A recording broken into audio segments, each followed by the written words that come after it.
Did you know it could take this many tools to release a single acne scar? Hi, my name is Madison. I'm a PA at Qazi Cosmetic Center. I get so many questions about Subcision. Everyone's asking me, is it scary? Does it hurt? Subcision does sound super intense, but once you know how all the tools work, it's a lot less scary. The first thing we do to completely numb the face is use a little bit of tumescent fluid. So the purpose of the tumescent is to infiltrate the subcutaneous fat layer of the skin that will separate the epidermal and dermal tissue from the deeper structures such as the bone or the smas. This allows us to dissect through the fibrous bands very safely and efficiently. When we are doing the actual subcision process, what we're going to use is something called a cannula. Every cannula is going to come with something called a pilot needle. This pilot needle will basically be one of the only sharp tools that we use. This will just help us create an opening to get the cannula in. This is the cannula. It is a blunt object. This ensures that we are super safe whenever we are doing subcision. The next thing we have is something called a Nokor needle. We will use this on patients that have super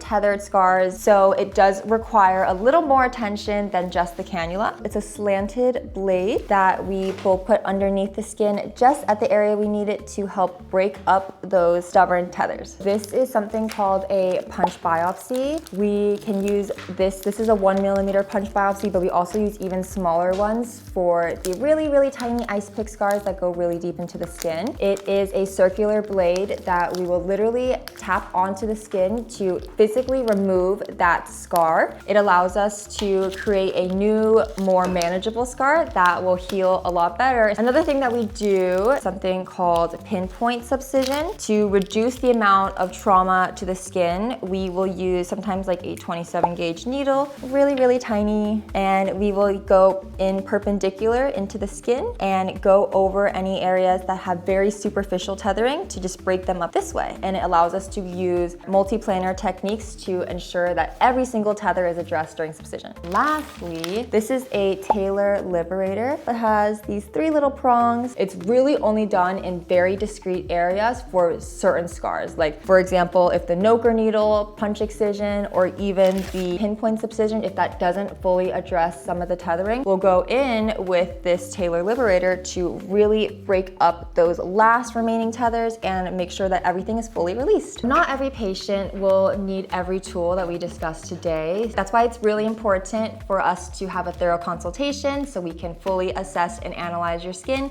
and ensure we use the right modality specifically for your scars.